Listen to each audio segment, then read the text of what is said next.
métodos consensuais de solução de conflitos que estão se consolidando no cenário jurídico brasileiro nas últimas décadas, principalmente com o novo Código de Processo Civil, Lei 13.105, de 2015, com bastante aderência ao direito processual do trabalho. A Justiça caminha ao encontro de métodos consensuais de solução de conflitos por meio de instrumentos de ação social participativa, e isso faz com que os operadores do direito do tripé judicial tenham um olhar além dos fatos narrados no processo judicial, com estrita observância às leis sistêmicas. Para falar sobre este tema, receberemos em nossos estúdios a doutora Wanda Lúcia Ramos da Silva, ela que é juíza do trabalho no TRT Goiás, pós-graduada em Direito do Trabalho e Processo do Trabalho pela PUC, docente universitária, escritora, Master em Programação Neurolinguística pela Sociedade Brasileira de Programação Neurolinguística, coautora dos livros Pensamento Sistêmico, Abordagem Sistêmica Aplicada ao Direito, editora Líder 2019, e A Filosofia Jurídica Sistêmica, um olhar humanizado na justiça, editora Ultima Ratio 2020. Integra o Conselho Deliberativo do Centro Judiciário e do Núcleo Permanente de Métodos Consensuais de Solução e Disputas, SEJUSC, no PEMEC, do TRT Goiás. Desenvolve treinamentos nessa temática aos servidores do TRT Goiás e participa em treinamentos intensivos conduzidos por Bert Hellinger e Sophie Hellinger, no Brasil, além de desenvolvimento de abordagem sistêmica pelos institutos IDESV, Instituto de Desenvolvimento Sistêmico para a Vida, Instituto de Filosofia Prática Spelter e Instituto Conexão Sistêmica. Este programa é exibido na NET, Sinais 24 e 524, quarta-feira às 21h30, quinta-feira às 22 horas e sábado às 21 horas, e permanece no site da TV Metrópole News e nas plataformas do YouTube, Facebook e Instagram. Nós vamos para um breve intervalo e voltamos já já.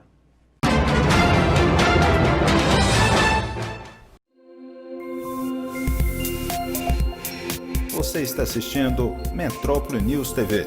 Quando, onde e como, é você que decide.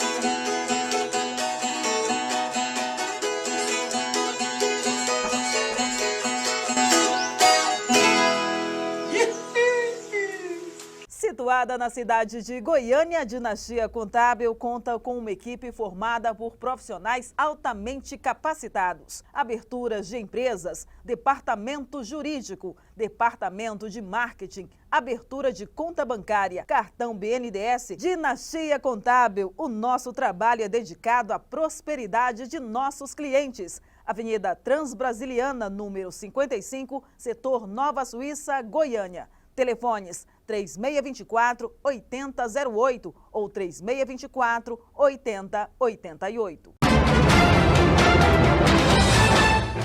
Boa noite, bem-vindo a mais um programa Debatendo Direito. E hoje falaremos sobre a aplicação do direito sistêmico na Justiça do Trabalho. E para falar sobre esse tema, convidamos a doutora Wanda Lúcia Ramos da Silva. A doutora Wanda Ramos, seja bem-vinda ao programa, uma satisfação tê-la aqui conosco. Muito obrigada, eu que agradeço a honra de ter sido convidada pela TV Metrópole, né, e de ser recebida nessa bancada com o doutor Tênio, o doutor Rafael Zardini. É uma satisfação estar aqui para falar sobre esse tema que me encanta, que me alegra e que é objeto de estudo e interesse meu já há alguns anos. Perfeito. Doutora, é um tema intrigante. Primeiro porque ele é novo, ele está sendo inserido nas posturas do Poder Judiciário de uma forma ampla e com isso traz um impacto positivo muito grande para toda a sociedade, em todas as esferas do Poder Judiciário, né? Verdade. Então, nós gostaríamos que fizesse inicialmente uma abordagem, uma contextualização de onde é que surgiu a questão do direito sistêmico. Sim. Dr. Tênio do Prado. As constelações familiares, que deu origem ao direito sistêmico, é um método de uma terapia breve ou uma terapia de resultados aplicada pelo filósofo alemão Bert Hellinger, que faleceu em 19 de setembro do ano passado. Nós estamos com um ano de falta do nosso filósofo responsável pela criação do método. O que é a constelação familiar? Bert Hellinger trabalhou com grupos durante anos, inclusive quando ele era padre missionário nas tribos na África, onde ele trabalhou com os Zulus. E os Zulus têm já uma metodologia de discussão e de revisão de todas as questões coletivas de forma coletiva, né? Tudo que diz respeito à comunidade deles resolvem coletivamente. Bert Hellinger estudou, ele era um teólogo, né? Ele era um sociólogo, ele era depois estudou psicanálise e outras terapias. E ele começou a trabalhar, quando ele saiu da África, ele começou a trabalhar com grupos e descobriu o método das constelações sendo aplicado por alguns terapeutas familiares, na forma de esculturas familiares, como a Virginia Satir, que era a precursora. Ela trabalhava com esculturas familiares, que significa que é a colocação das pessoas nos lugares certos da família. E isso foi traduzido como constelação familiar, porque na falta de uma tradução direta do termo em alemão para o inglês e depois para o português, né? O método das constelações, ele é um trabalho onde as pessoas colocam suas questões familiares e isso pode ser um veículo para trazer à luz as dinâmicas inconscientes ou os padrões inconscientes daquela família. Então, ele é muito usado para resolver questões pessoais ligadas à família. O que a constelação familiar mostrou, né, em breves linhas, né?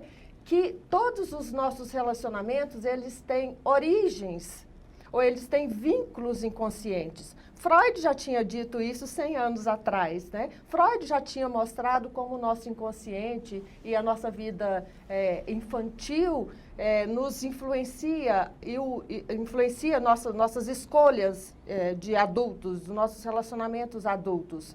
Mas o Bert foi um pouquinho adiante, porque ele trouxe os efeitos transgeracionais de certos comportamentos. Daí, o encantamento que as constelações familiares trouxeram em termos de resolução de questões que estavam latentes no sistema da família e que não eram conhecidas pelo indivíduo e que, por meio de representantes, como eu digo, os locais de cada um dentro de um grupo ou dentro de um sistema de relacionamentos, como isso influencia os nossos comportamentos sem que nós saibamos.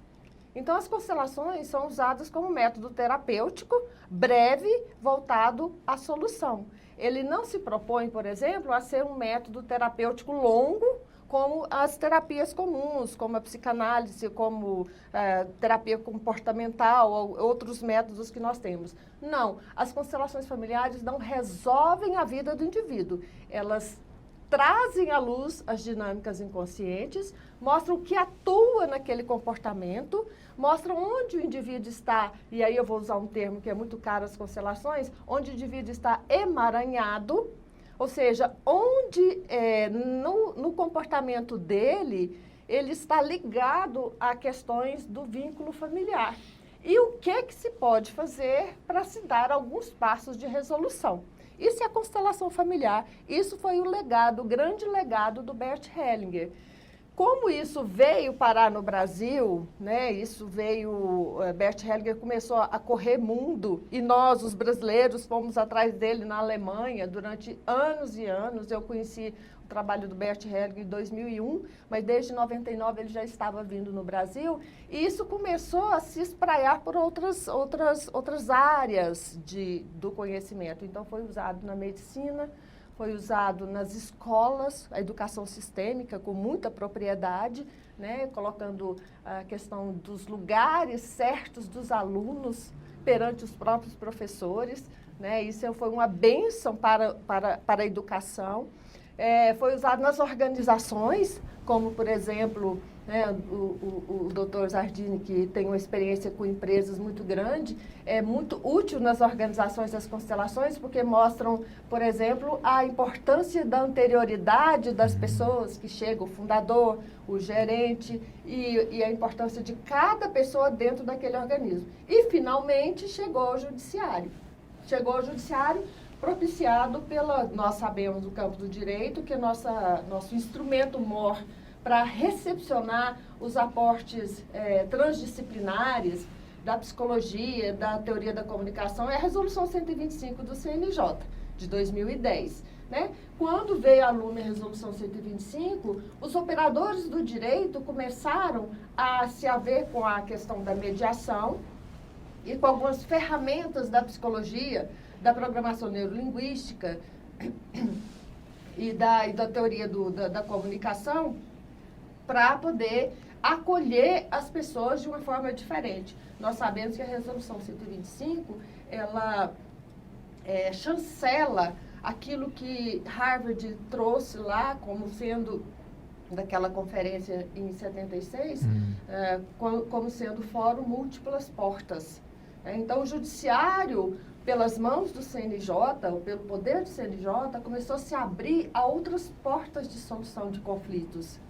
Né? Antes da Resolução 125, antes dessa concepção do Fórum Múltiplas Portas, a gente achava que a única porta de entrada para o Poder Judiciário era por meio do processo. E a única forma do processo sair, ou da solução sair, era por meio de uma sentença. E o Fórum Múltiplas Portas significa exatamente que para cada tipo de conflito, uma solução que é possível dentro do próprio Poder Judiciário. Então, vieram círculos restaurativos, vieram oficinas de parentalidade, vieram a mediação, a conciliação, e veio também a possibilidade de atuar dentro do Poder Judiciário com as constelações familiares. Como?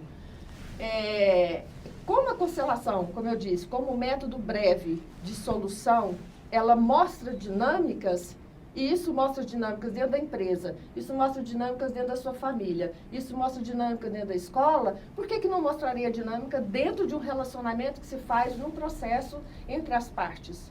Mostra. E mostra com a facilidade e com a inteireza e com a integridade muito grande.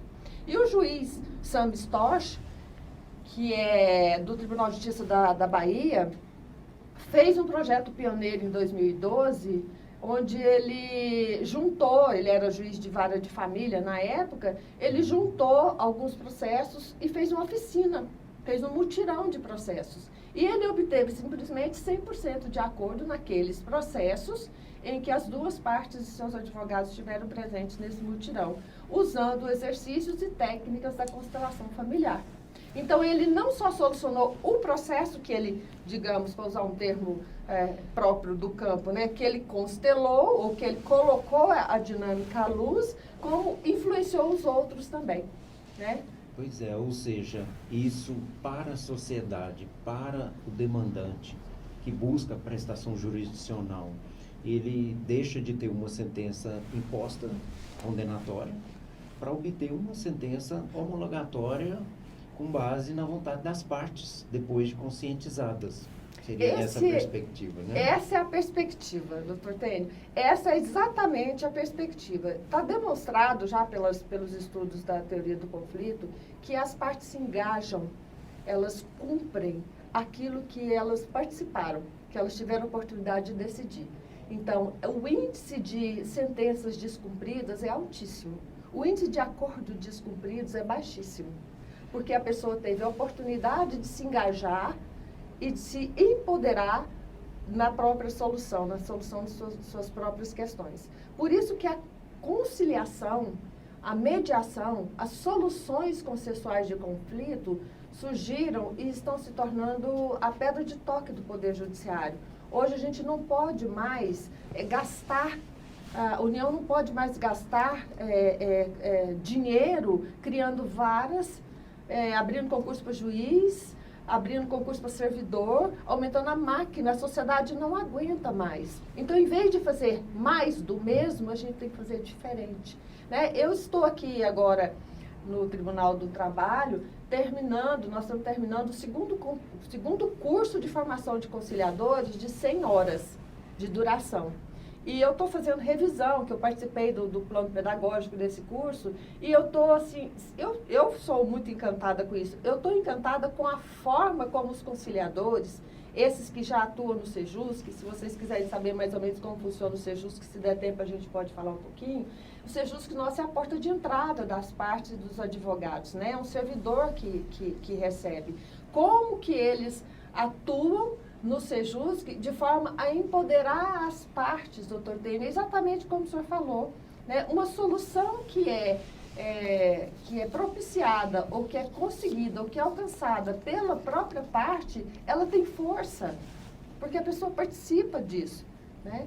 E as constelações trazem essa possibilidade e mais, doutor Rafael, a gente pode aprender a usar as leis sistêmicas e as posturas sistêmicas e não necessariamente fazer constelações. Né? Então, o interessante é que o que a constelação traz em termos de solução de conflito e não necessariamente enquanto técnica. Porque a gente não precisa fazer constelação dos processos para poder ter essa solução. Verdade. E nós vamos falar um pouco mais sobre esse tema no próximo bloco. Porque agora nós vamos para um breve intervalo e retornamos no instante.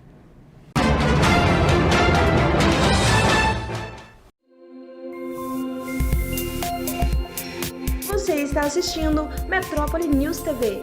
Quando, onde e como, é você quem decide.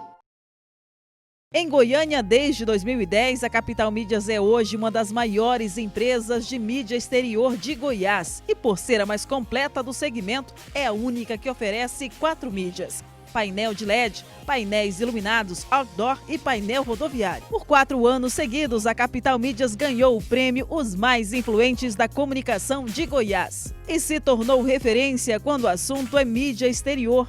Capital Mídias, a gente anuncia, você vende.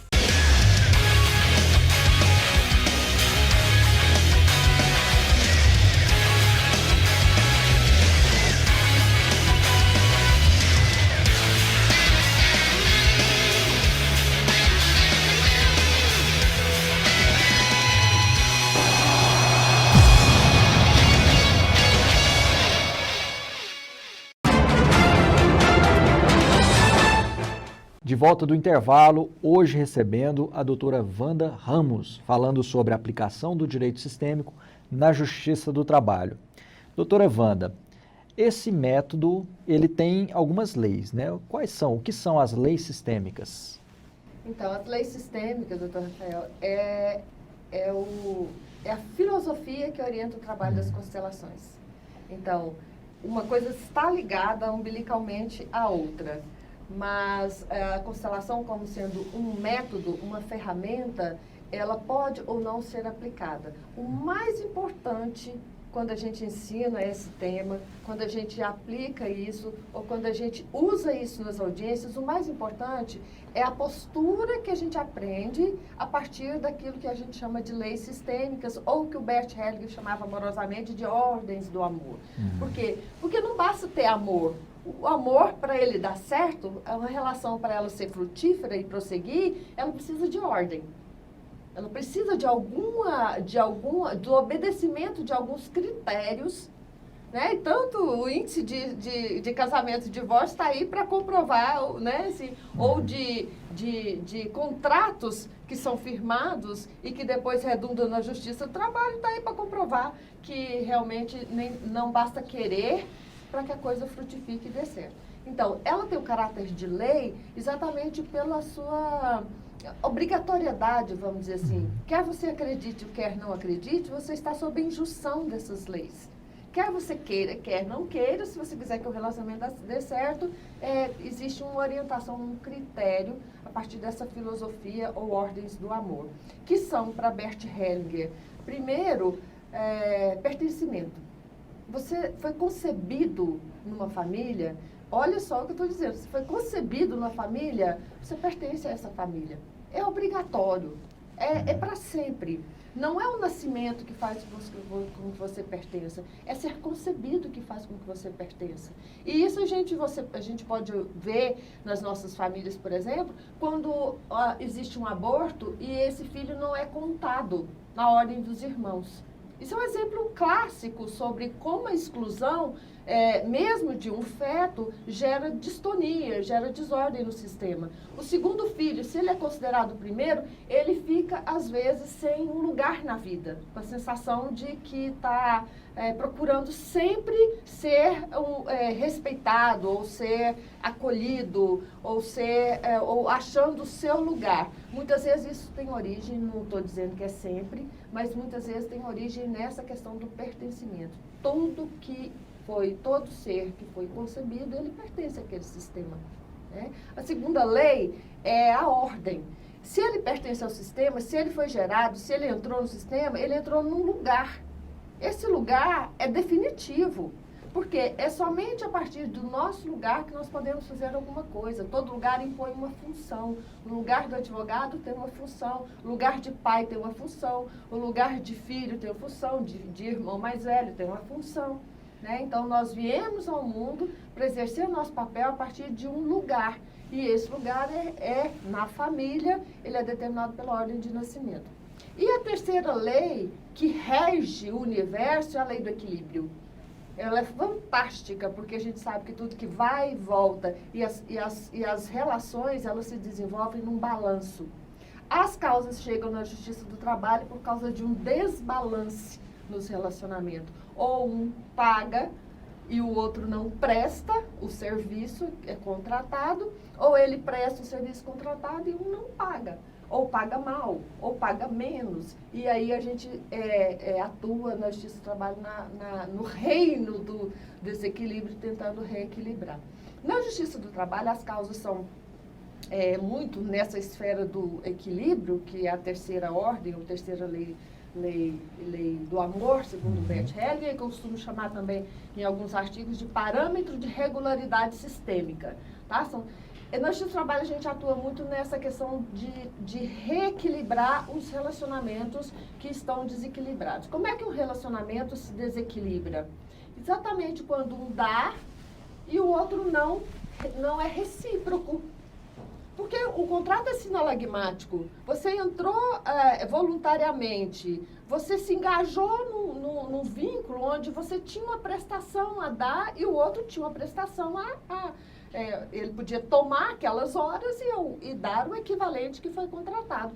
Aquilo parece que poderia fluir indefinidamente com sucesso, não é?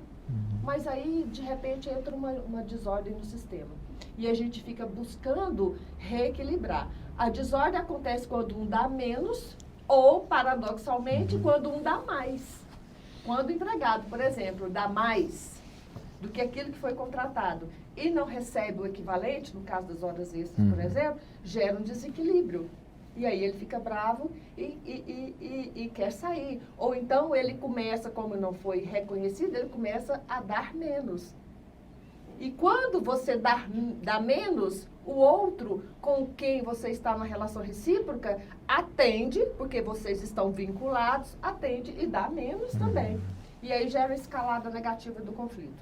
O contrário também é verdadeiro. Existe a escalada positiva do relacionamento. Quando você dá muito e dá bem e é reconhecido. Às vezes não necessariamente com dinheiro. Às vezes o empregador não tem dinheiro para te dar o salário equivalente àquilo que você deu a mais.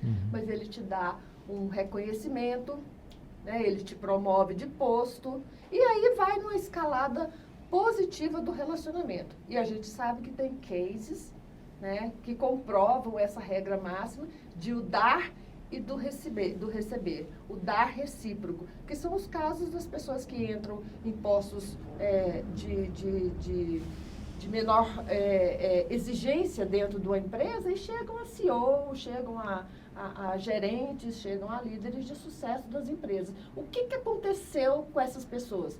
Elas deram e tiveram a reciprocidade. Elas deram mais porque tiveram reciprocidade e tiveram um pouco mais. Isso vale nos relacionamentos afetivos, por exemplo, casamentos longos, a gente sabe que ele é construído, não é na base do amor, mas é na base da troca positiva, né, que muitos chamam de respeito, outros podem até chamar de amor, mas o que subjaz é a troca positiva. Né? Tanto que muitos casamentos que são arranjados dão certo por 50 anos sem amor, ou amor é construído ao longo do tempo com base na troca positiva. Um dá, o outro recebe e dá o equivalente com um pouco a mais. E aí vai, a troca positiva. Então, na Justiça do Trabalho, a gente atua no reino do desequilíbrio.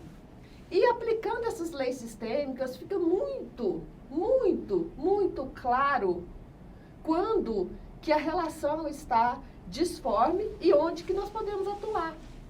Esse que eu digo, que a filosofia sistêmica, ela é mais útil do que uma constelação. Por quê? A constelação ela é de difícil operacionalização. Você precisa de um grupo de pessoas, você precisa da voluntariedade, porque a justiça não é terapêutica, então a gente não pode compelir uma pessoa que foi lá em busca de um direito trabalhista a participar do workshop de constelação. Isso tem que ser um engajamento, aquilo que a gente falava no primeiro momento, sobre a construção de um acordo, onde a pessoa se engaja voluntariamente. Participar do workshop de constelação também exige esse engajamento, essa voluntariedade da pessoa de ir lá e querer olhar as suas questões sob essa ótica terapêutica, né? Então, a constelação, um grupo de constelação, ele é muito delicado de manejar. Ele é muito difícil de ser construído. É possível? É. Como eu disse, o criador do termo direito sistêmico, que foi o juiz Sam Storch, que foi reconhecido pelo CNJ por causa dessa prática que eu falei, ganhou uma menção honrosa do CNJ, se não me engano, em 2012, 2013, por causa dessas oficinas que ele promoveu lá na Bahia. Ele faz isso, mas é voluntária a participação. São processos selecionados e são casos de família. No TRT 18, nós fizemos nosso experimento também. Eu dirigi um experimento de constelação trabalhista, tá? Mas é de difícil operacionalização. Já as leis sistêmicas, não. Porque você aprende uma postura básica e isso você usa na sua vida. A gente usa na vida da gente. E se a gente usa na vida da gente, a gente usa isso no trabalho com as pessoas as quais a gente recebe todos os dias lá. Isso tem sustido um enorme efeito positivo dentro da Justiça do Trabalho, em especial na vara em que eu atuo, que eu tenho um alto índice, um diferenciado índice de acordo, por conta dessa aplicação de algumas posturas, de algumas técnicas, não necessariamente a constelação, né? Porque eu preciso de uma estrutura para a constelação. Nesse método, há alguma coisa de neurolinguística, né? Pelo que eu estou percebendo, né? Você utiliza da neurolinguística, né? Algumas ferramentas. Eu utilizo a neurolinguística, eu fiz practitioner e depois eu fiz master em neurolinguística e eu gosto muito de algumas ferramentas, isso, né? Eu estou vendo que tem muita ferramenta que... Tem algumas ferramentas, por exemplo, o empoderamento. O empoderamento é um típico conceito da neurolinguística, porque quando a pessoa se sente empoderada, doutor Rafael, ela se sente no lugar, ou ela é respeitada no lugar dela, ela necessariamente coopera. Hoje de manhã eu tive uma audiência assim, onde os advogados estavam altamente competitivos, muito competitivos. E em vez de usar, digamos assim, disciplina, eu usei empatia, né? Eu usei empatia. Então, é a questão de entender, e aí a programação neurolinguística é muito importante, entender qual que é a intenção positiva por trás do comportamento aparentemente agressivo. Muitas vezes a pessoa chega tensa, ou amedrontada, ou com medo de que não vai receber, ou de que não vai ter seu lugar, ou não vai ser visto, sequer visto, né? E aí as ferramentas da neurolinguística, de você acolher, e acolher respeitosamente, e acolher com congruência, é o que eu falo nos cursos para os conciliadores. Não adianta você usar empatia dizendo, empatia é se colocar no lugar do outro, então eu faço um elogio, ou eu faço uma simpatia. Não, simpatia é diferente de empatia, né? É preciso que aquilo seja uma linguagem congruente. A linguagem congruente é aquela que você tem toda a sua estrutura corporal, fisiológica, sentimental, emocional, de forma alinhada. Só assim você tem o respaldo, você tem a autoridade, porque aquilo se torna realmente congruente. Então, a empatia verdadeira, a pessoa precisa senti-la. Não basta falar que vai ser simpático ou que vai fazer um afago e que isso vai resolver.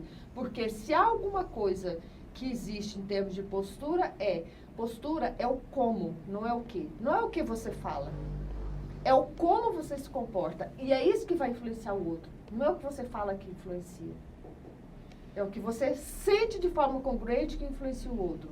Então, eu costumo dizer, por exemplo, que uma das posturas básicas que as constelações me ensinaram foi a necessidade, e eu falo isso sempre, a necessidade que nós juízes e conciliadores temos de acolher igualmente as partes. Isso é uma postura que parece simples, mas que ela é elementar e ela é muito útil. Porque se eu chego numa audiência e eu já tenho uma preferência para um dos lados, por exemplo, se eu sou filha de empresário, então eu já tenho uma preferência para o lado do patronal, ou se eu tenho na minha família gerações e gerações de pessoas que foram escravizadas, superexploradas, e aí eu tenho uma preferência para um lado, pronto, eu já não estou numa postura onde eu tenho a aptidão de forma congruente, conduzir uma audiência de forma equidistante. Por mais que eu fale, mas eu não vou ser congruente. Eu até posso dirigir, porque eu estou ali, o Estado me autorizou a dirigir aquilo, mas não vou ser congruente. Então, uma das coisas mais fantásticas que esse trabalho mostra é que acolher igualmente as duas partes tem um grande efeito. E mais, acolher não só as duas partes, mas acolher igualmente os advogados. Porque os advogados também têm uma atuação importante ali. Se der tempo, gostaria de contar um encontro que eu tive, o último encontro que eu tive com Bert Hellinger, que eu disse que é o criador do método das constelações e quem elaborou essa filosofia que ele chamou de ordens do amor, né? Bert Hellinger, eu acompanhei no Brasil durante quase 15 anos, eu fui nos seminários que ele conduzia, eu participei de tudo que eu pude para estar perto dele, porque é fantástico, era fantástico estar perto do Bert Hellinger e aprender com ele, né? E a última oportunidade que eu estive com ele foi, se não me engano, em 2015, em Brasília, no TJ de Brasília, o Tribunal de Justiça de Brasília promoveu um encontro onde ele esteve presente. E eu fui fazer uma pergunta para ele. Uma sala com 250 pessoas, ele perguntou quem tinha pergunta, 99% das pessoas levantaram a mão, eu também. Eu não tinha exatamente uma pergunta, mas eu queria estar perto do mestre. E ele me deu essa oportunidade, escolheu 5, dentre os 5 estava eu lá. E perguntei para ele sobre o trabalho do juiz, como é que ele entendia sendo o trabalho do juiz. Eu tinha que inventar alguma coisa para perguntar para ele, já que eu tinha sido escolhida, né? E eu queria estar perto dele. E ele me deu uma lição enorme. E ele virou para mim, aqueles olhos azuis profundos dele, e falou assim, eu sou juiz há 50 anos. Eu falei, olha, achei que ele era filósofo, teólogo, terapeuta, e esperei para ver o que vinha na sequência. Ele falou assim, eu sou juiz porque eu uno as pessoas que acham que estão separadas. O trabalho fundamental do juiz é esse, é unir as pessoas que acham que estão separadas. Então, quando a gente fala de concepção sistêmica, a gente tem que pressupor que as leis clássicas do sistema, o todo é mais do que a soma das partes. E o que acontece com as partes influencia o todo. Isso na biologia, na cibernética, na sociologia, em qualquer lugar, essa concepção sistêmica é básica. Não precisou do Bert Hellinger falar isso, porque já tinha muita gente escrevendo e falando sobre isso antes dele. Se é assim, eu tenho que acreditar que minha postura influencia as partes numa audiência.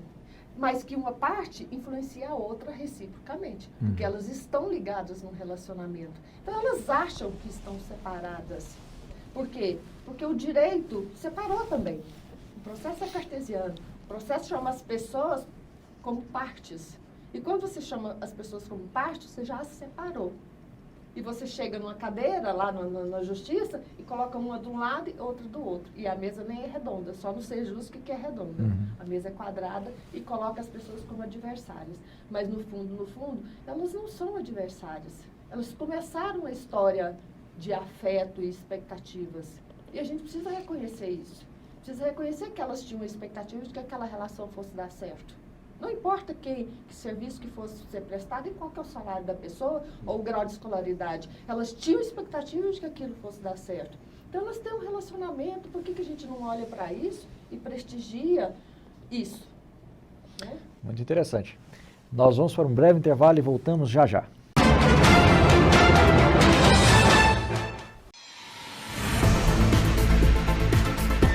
Você está assistindo Metrópole News TV. Quando, onde e como, é você que decide. A NET tem a banda larga mais rápida do Brasil. É comprovado pelo Speed Test. Peraí, se a minha internet é mais rápida, eu vou ser a mais rápida no game? Por que não? É ultra velocidade. E a nossa live aqui vai ser um furacão! Sim, mas deixa o ventilador ligado. A gente só não faz cabelo voar. Ainda. Vem pra NET. Comprovada a mais rápida do Brasil. Pra você. Multitela é NET! Situada na cidade de Goiânia, a Dinastia Contábil conta com uma equipe formada por profissionais altamente capacitados, atuando nas áreas de contabilidade, escrita fiscal, rotinas trabalhistas. Dinastia Contábil, o nosso trabalho é dedicado à prosperidade de nossos clientes. Avenida Transbrasiliana, número 55, setor Nova Suíça, Goiânia. Telefones 3624-8008 ou 3624-8088. Retornando para o terceiro e último bloco, hoje falando sobre a aplicação do direito sistêmico na Justiça do Trabalho com a doutora Wanda Ramos. Doutora, e com relação aos centros de conciliação, os Sejuscs, né? Tem na Justiça Estadual, tem na Justiça Federal, tem na Justiça do Trabalho. Lá na Justiça do Trabalho, como funciona? Sejusc da Justiça do Trabalho, eu sou apaixonada pelo Sejusc da Justiça do Trabalho, especialmente o Sejusc da Justiça do Trabalho Goiana. Né? Vocês podem trazer advogados da área trabalhista aqui, que atuam cotidianamente no Sejusc, que a gente tem esse feedback deles, que eles gostam muito. Como é que funciona? A adesão das varas é voluntária, nós temos 18 varas em Goiânia, todas aderiram, mas se quiser sair, pode sair, porque o índice de conciliação é superior a 50%. O índice de conciliação que se faz. Como que funciona? Cada vara tem um conciliador, o conciliador ele é a porta de entrada, um juiz supervisiona, fica sempre presente para cada 9 mesas, né, 9 conciliadores supervisionados por um juiz. No tempo presencial, saudoso presencial, a gente circulava entre as mesas e atendia um por um. Agora nós continuamos atuando presencialmente, a gente sai de sala em sala acolhendo as partes e advogados, mas é o conciliador que recebe as partes. E os advogados se sentem muito à vontade para conversar as coisas na presença do conciliador. E tem todo o princípio da confidencialidade. Então, ali, enquanto o juiz não está presente, eles podem falar claramente sobre o que acontece. Porque, como diz o juiz Sam Storch, antigamente o brocardo era o que não está nos autos, não está no mundo, né? E ele cunhou um termo que achei muito bonitinho, que ele fala assim, o essencial é invisível aos autos. Então, numa audiência no Sejusc, nós fazemos todas as iniciais. Isso tem que ficar muito claro, né? O Sejusc recebe todas as audiências iniciais que entram na Justiça do Trabalho. E ali as partes podem falar sobre o essencial e que muitas vezes não está nos autos. Então, nós temos oportunidades de acolher as pessoas naquilo que há de mais doloroso. Porque aquilo que a gente estava conversando sobre as leis sistêmicas, doutor Tênio, muitas vezes não é o desequilíbrio que leva o empregado a entrar na Justiça do Trabalho. Quantos advogados trabalhistas vocês consultarem, todos vão dizer que o cliente chega no escritório e diz, eu estou com raiva, eu me senti humilhado, eu vou me vingar, eu estou me sentindo excluído, né? Isso não vai ficar assim.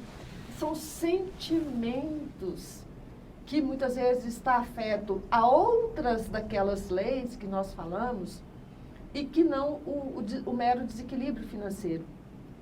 Então, muitas vezes o empregado chega lá e fala assim, eu quero os meus direitos. Você pergunta para ele quais são os seus direitos e ele não sabe, é o que o doutor disse que é. E nem sempre o doutor disse o que é que tem realmente naquilo que a PNL chama de intenção positiva. Ele não sabe. Às vezes o advogado ainda nem fez esse peneiramento. Então a pessoa chega magoada, chega aborrecida, e lá no Sejus que ele tem a oportunidade de falar. E quando um juiz passa por lá, e eu sempre passo por lá, e tem a oportunidade de ouvir, é uma bênção para a pessoa. Porque muitas vezes, sabe o que acontece? Ela está excluída. O sentimento é de exclusão. O sentimento é de não reconhecimento do trabalho que ele prestou. O sentimento é de não ter sido reconhecido o seu lugar dentro da empresa. Ou a ordem que entrou. Eu entro em 2018, uma pessoa que entrou em 2020 faz a mesma coisa que eu, ganha mais do que eu. Isso gera um sentimento de desordem dentro da empresa. E a pessoa acha que na Justiça do Trabalho ele vai ter um respaldo. Mas muitas vezes o advogado não consegue traduzir. Por quê? Porque a lei é uma plataforma básica, mínima, comum a todos. Mas ela não acolhe isso, o sentimento. Eu cheguei recentemente, foi uma audiência presencial, uma das últimas que eu fiz. A gente já vai encerrando, eu quero contar essa questão. Era uma ali de empregado doméstico, de empregador doméstico, mas uma relação muito longa, de mais de 10 anos. E as partes estavam muito aborrecidas, muito magoadas uma com a outra. Eu nem vou contar aqui tudo, porque nós nem temos tempo. Mas, enfim, quando eu dei a oportunidade para a reclamada falar, a reclamada falou assim, não, eu não mandei ela embora. Pelo contrário, eu precisava dela lá, porque eu fiz a cirurgia, mostrou com toda a cirurgia, mostrou cicatriz, era um negócio sério e tal. E a reclamante falou, não, mas eu achei que você não me queria lá, porque eu estava tentando no INSS para fazer uma outra cirurgia lá também, um afastamento, e você disse que eu podia procurar os meus direitos. Então, assim, era uma dificuldade de entendimento, de relacionamento entre elas, que... nossa sociedade, nós não somos especialistas em diálogo, né? A gente não dá conta de dialogar. E aí que redunda e que traz para a Justiça do Trabalho. Eu acho ótimo que a gente tenha a oportunidade de acolher isso. Mas eu falei para o advogado, falei, doutor, e esse dano moral aí de 50 mil, né? O valor da causa não chega a 10 mil, só pede 50 mil. E ele fez quase que um desabafo, né? O corpo fala, ele falou, ele pediu socorro naquela hora, né? Falou, doutora, um cliente chega no escritório magoado, aborrecido, se sentindo desrespeitado, e eu não tenho instrumentos na lei para traduzir a dor do meu cliente. Olha que coisa mais linda que ele falou. Não que seja certo pedir um dano moral, isso que ele chegou a essa conclusão. Por quê? Porque aquele pedido de dano moral alto tem um impacto na outra parte. Ela se sente pressionada. Tem um impacto emocional na outra parte também. Isso ele não percebeu. Mas o que ele queria? Traduzir a dor do cliente. Ele falou, a lei não tem. Eu falei, doutor, essa lei, a CLT, não tem. Mas as leis sistêmicas têm. E aí eu comecei a conversar com ele. Falei assim, olha, isso que o senhor está dizendo é de alta sensibilidade. Significa que o senhor conseguiu olhar para a dor da sua cliente. Não é todo mundo que consegue olhar para a dor. Sabe, porque se é uma coisa que incomoda nós na cotidianidade, na nossa sociedade, é estar com o outro na dor do outro. Nós não damos conta. É muito difícil estar com o outro e acolher a dor do outro. Se ele conseguiu, pelo menos, perceber que ele estava magoado, que a cliente estava magoada, já é uma grande. Então, essas leis sistêmicas é para dentro da justiça, é para os advogados, é para as partes, é para as empresas, é para nós, as nossas famílias, é para nós, a nossa sociedade, é para a gente aprender a estar com o outro de uma forma que frutifique, de uma forma que seja reconciliadora para nós e para aquelas pessoas que a gente interagem e precisam umas das outras. Para a vida de todo mundo. É para a né? nossa vida. Qualquer situação. Né, doutor? Exatamente. Bom, o tema é muito pujante, muito interessante e nós teremos, doutora, que voltar a falar sobre esse tema. Inclusive, telespectador, ela já firmou conosco aqui um compromisso de voltar ao programa para nós continuarmos esse debate, né, doutor Rafael? Exatamente. Porque é muito interessante e vai fazer muito bem a toda a sociedade. Nós agradecemos imensamente o brilhantismo das suas exposições, da sua fala, de transmitindo conhecimento com linguagem acessível a todas as pessoas, de conteúdo raro. E o programa continua de portas abertas para recebê-la numa próxima oportunidade, em que poderemos tratar novamente sobre este tema com outro viés. Ok, doutor Tênio, doutor Rafael, eu que agradeço o prazer e a alegria de estar aqui compartilhando isso que para mim transformou a minha vida, a minha atuação, né, me transformou na minha prática. Eu acho que eu hoje consigo uma prática mais leve e um prazer e uma satisfação muito grande, tanto que eu já poderia estar aposentada e não estou, porque aquilo ali me motiva a continuar e a aprender com todos os dias eu aprendo mais, né? E o telespectador da Rádio Metrópole, né, é um prazer, será um prazer voltar aqui sempre que for convidada, né? Eu acho que o conhecimento ele tem que ser realmente divulgado pelo potencial de fazer o bem, né? Sem olhar a quem. Bom, eu agradeço meu par de bancada, doutor Rafael Zardim, Eu que uma agradeço. satisfação estarmos juntos aqui novamente. E a você, telespectador, não perca o próximo programa Debatendo o Direito aqui na TV Metrópole News. Um grande abraço.